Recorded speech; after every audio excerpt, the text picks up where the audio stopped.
You don't lose confidence all at once. It happens quietly. A moment where your body hesitates. A moment where firmness fades before you're ready.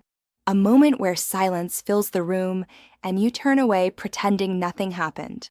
After 50, erectile problems often don't come from lack of desire. They come from tension, pressure, a nervous system that never fully relaxes.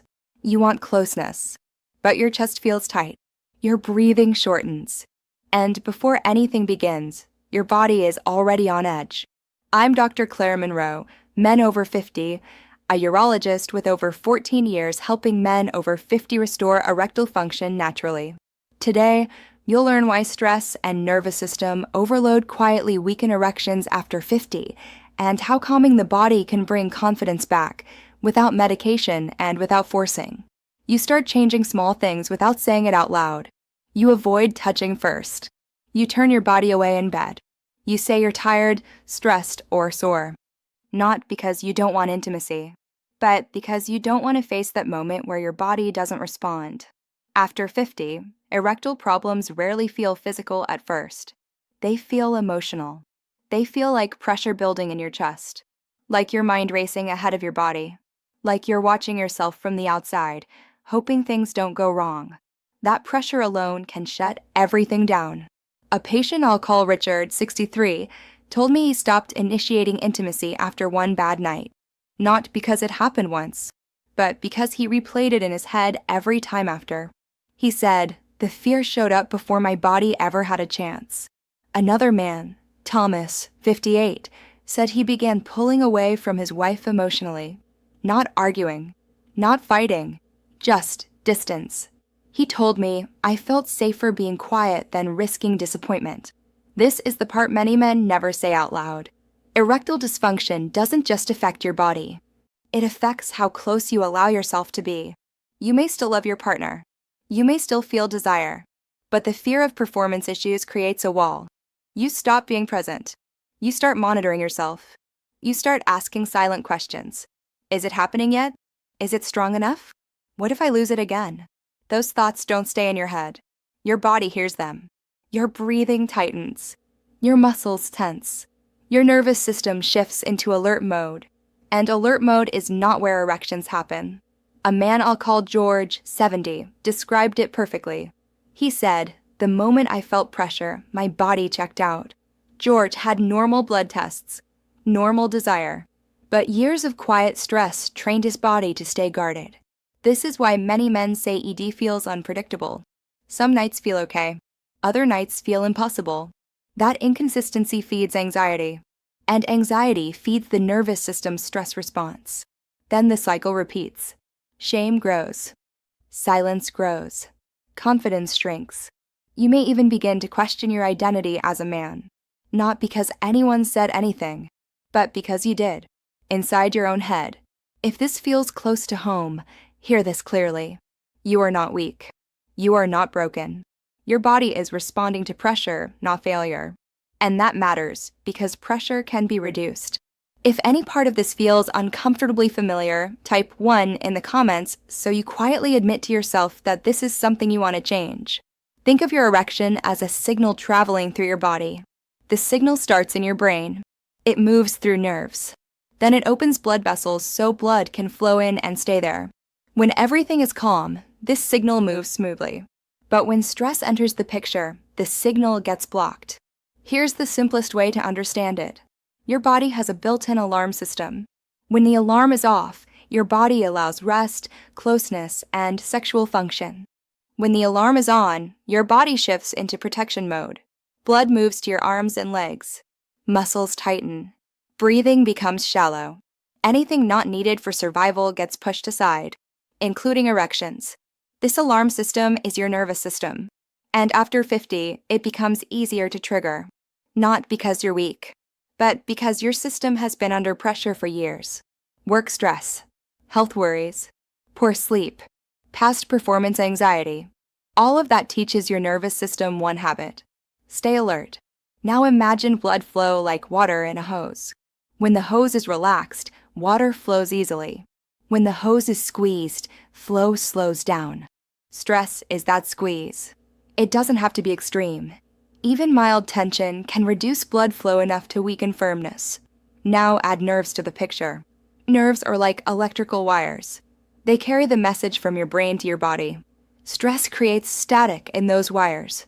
The message still tries to get through, but it arrives weaker, slower, sometimes not at all. Hormones play a role too. Chronic stress raises cortisol. High cortisol works against balance. It makes it harder for your body to stay relaxed, harder to stay present, harder to maintain response. This is why many men say, "It works better when I'm relaxed." That's not in your head. That's your nervous system doing its job. When your body feels safe, signals travel better. Blood flows easier. Muscles soften. Breathing deepens. And erectile function becomes possible again. Here is the key takeaway. Erectile dysfunction driven by stress is not permanent damage. It is a system stuck in the wrong setting, and settings can be changed. Not with force, but with the right signals repeated calmly over time. If blood flow, nerves, and hormones can be pushed in the wrong direction by daily stress, they can also be gently pulled back in the right direction. That's where the habits come in next. The nervous system does not change because you tell it to. It changes because you show it safety over and over again. These habits are not about effort. They are about direction. Each one sends a clear message to your body. You don't need to stay on guard. Habit 1. The evening nervous system downshift. This is the most important habit for stress-based erectile problems. It takes 5 minutes. No equipment. No special setup. Before intimacy or before sleep, sit or lie down comfortably. Place one hand on your chest, one hand on your belly. Breathe in slowly through your nose. Let your belly rise. Then breathe out slowly through your mouth. Make the out-breath longer than the in-breath. That longer exhale is the key. It tells your nervous system the threat is over. A patient named Daniel, 66, told me this habit changed his body before anything else did. He said, "Once my breathing slowed, my body stopped bracing." Daniel noticed fewer sudden losses of firmness within 2 weeks. Not because he tried harder, because his nervous system stopped pulling the brake. Habit 2. Jaw and belly release before intimacy. Stress hides in the jaw. Stress hides in the belly. You may not notice it, but clenching your jaw tells your brain you are under pressure. Holding your belly tight keeps your body guarded. Before intimacy, pause for 10 seconds. Let your jaw drop slightly. Let your tongue rest. Let your belly soften. Do not suck it in. This small release improves nerve signaling downward. When the upper body lets go, the lower body often follows. A patient I'll call Frank, 59, told me he never realized how tense he was. He said, "The moment I relaxed my jaw, everything felt different." This habit helps your body feel safe enough to respond. Habit 3. Pressure-free initiation. This habit protects you from performance anxiety. You remove the goal. You stop treating intimacy like a test. You begin with closeness, touch, warmth, connection. No internal stopwatch. No checking if it's working yet. When you remove the goal, pressure drops. When pressure drops, the nervous system stays calmer.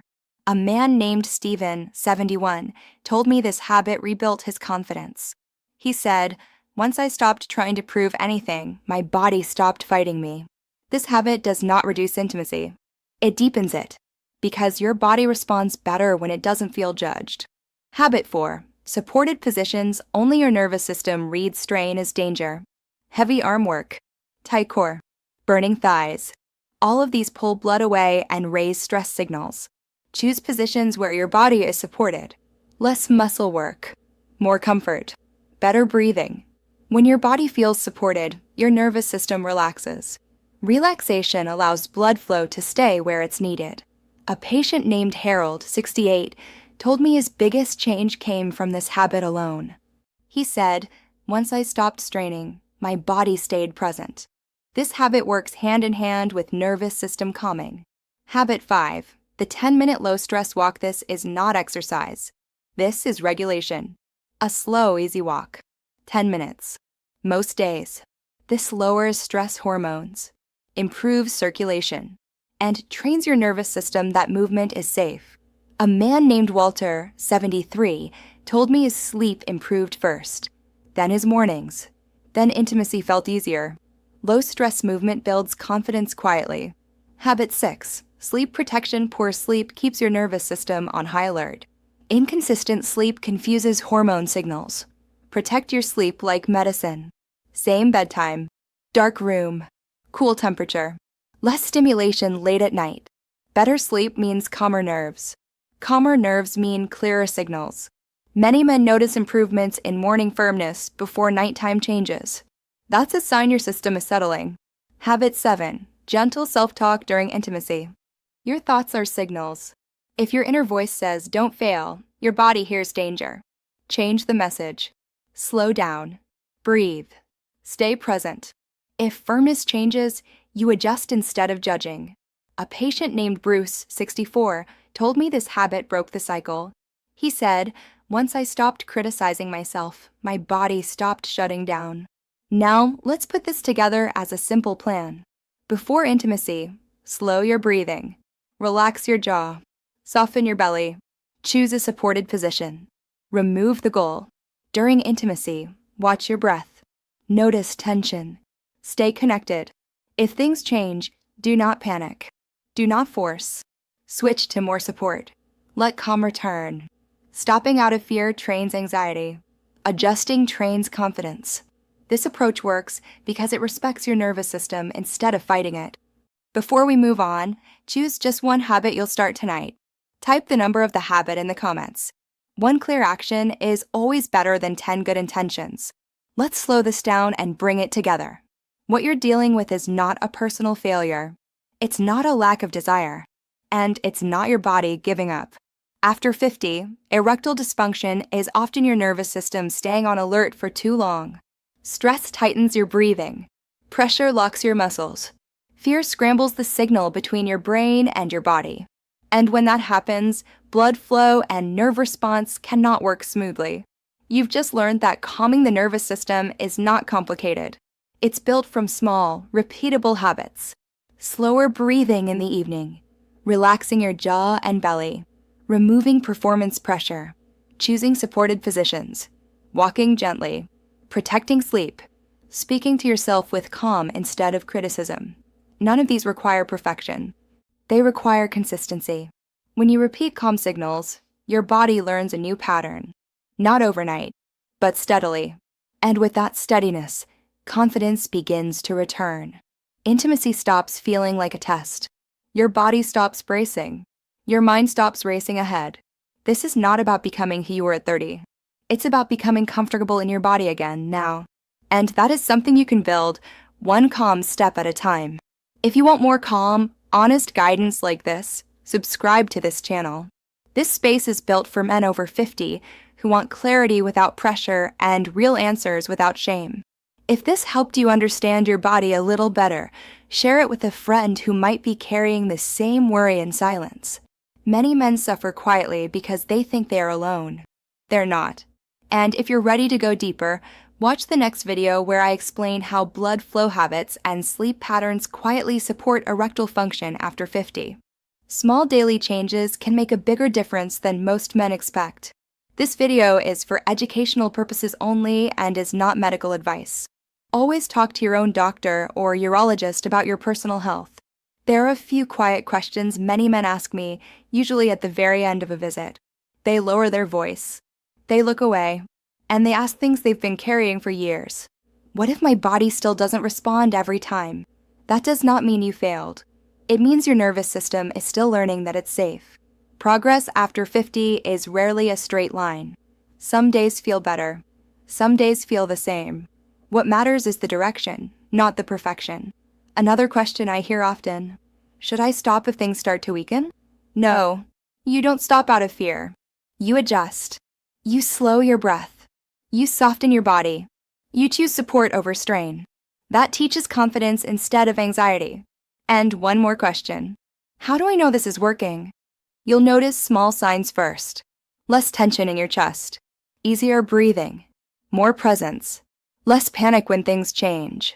Those are nervous system wins. And nervous system wins come before physical ones. Here is a simple final checklist to keep with you. Before intimacy, are you breathing slowly? Is your jaw relaxed? Is your belly soft? Is your body supported? During intimacy, are you present instead of watching yourself? Are you calm instead of rushing?